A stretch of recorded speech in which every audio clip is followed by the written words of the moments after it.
part, but it was from the Jungle Book, and it's I want to be like you. The whole thing was I want to be like you, and it was a really cool video, but it's kind of hard when you hear all the blah on there, so we won't do that. But today, that's what I'm talking about, is that being fiercely unique, being who you are, each one of you are so unique. As I look at you, you know, it's so true. Each one of you has your own lives, has your own way of being in the world. Each one of you is this incredible gift to the world.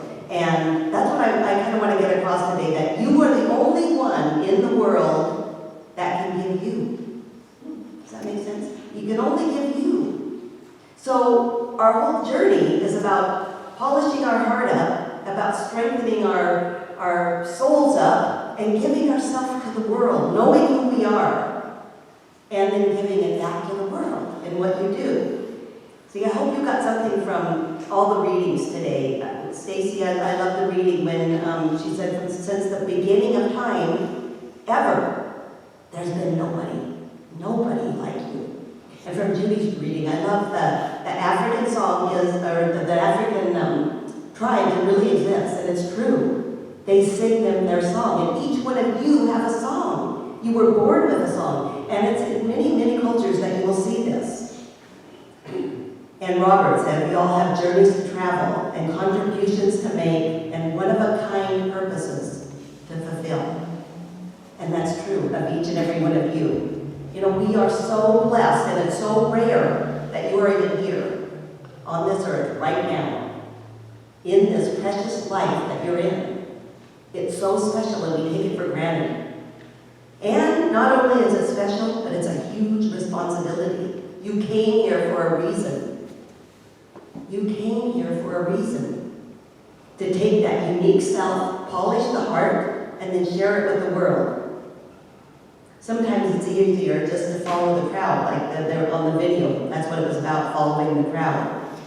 Mark Gaffney, who wrote Your Unique Self, remember that book, Your Unique Self, Judy? He says we're all unique. We're born unique until we try to fit in. Then we're not so unique because we're like everybody else, right? We try to fit in to be something that we're not. But when we get back to our roots, when we get back to the real soul root of who we are this unique human being that can give out to the world, not pretending to be something that we aren't. See, I kind of look at all of us here and I think, well, really that's not a problem with you guys. You guys aren't crowd followers, or you wouldn't be here. You know, you would be in some church that told you what to believe, right?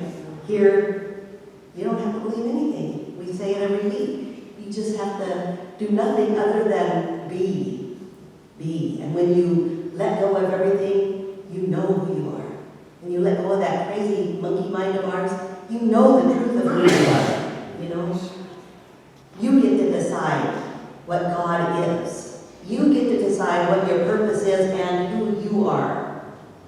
But boy, this world doesn't make it easy, does it? E.E. Cummings wrote, to be nobody but yourself in a world which is doing its best, both night and day, to make you everybody else but yourself, means to fight the hardest battle which any human being will ever fight.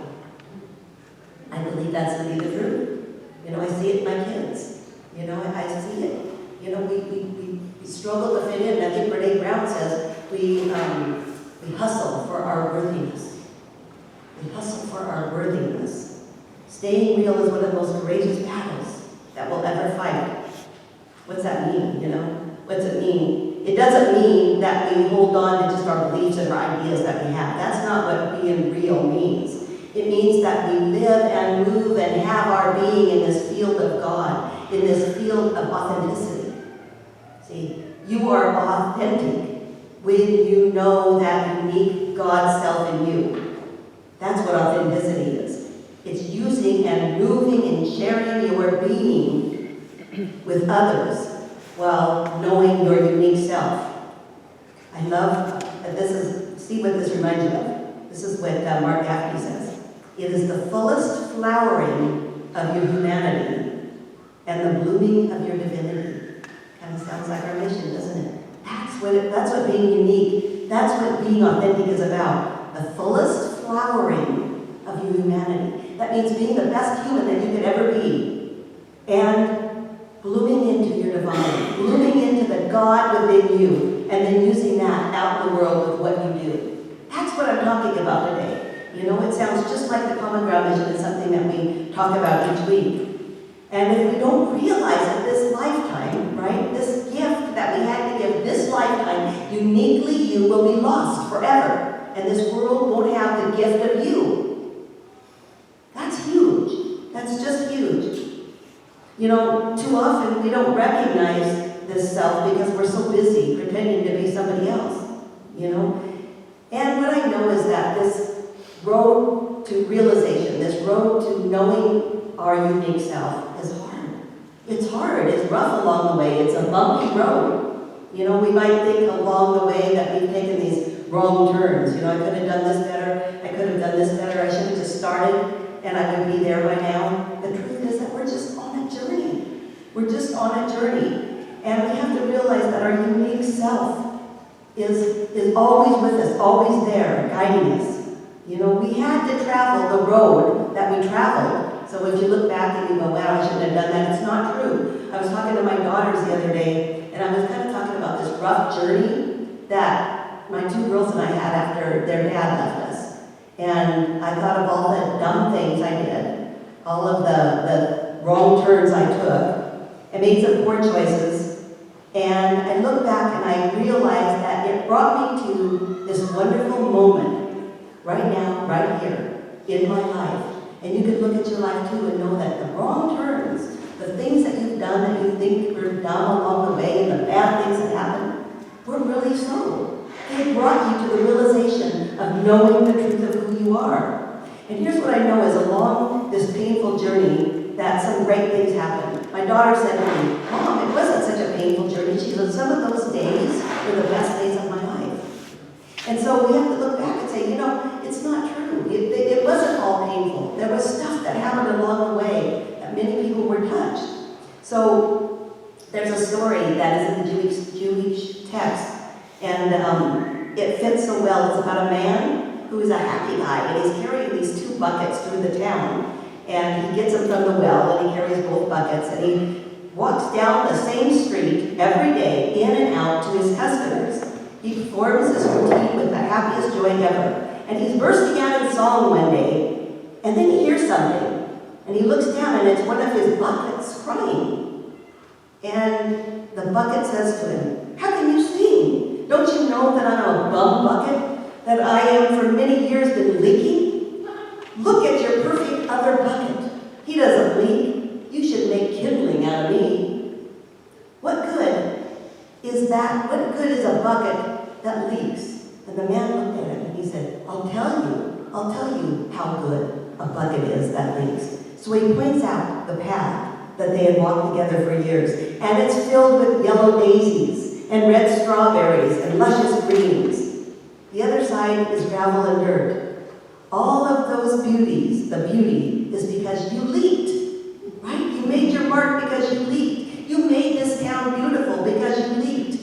You are what makes me sing. See? So if we look at our life, it was our imperfections, right? It's the imperfections that we have that help bring us to this realization, to this presence that we have. And then we look at our journey, and boy, I've been some pretty crazy places in my journey. Some that I haven't even talked about here, but they've been pretty nutso. And I look back and go, wow, I leaked along the way. And I look back and go, wow, it wasn't. I did a lot of good things too. You know, we need to love our stories, love our journeys of the stuff that you've been through in your life, and don't compare it to others. It's what we needed for our own realization. It's what we needed to know our God self. See, you are unique. You are the only one that has your story. The only one that has your story. And that story, or the qualities that you got from it, can be integrated into your life to bring your life to fullness, to bring your life to the goodness that you are. This is your gift. With realization of the presence, we become God's activity, God's verb. There's a book called God's Verb. It's God's activity in the world. You know, it's action in the world. God expresses, He as us. You know, you're God's self. You're God. You're part of this essential soul root of God.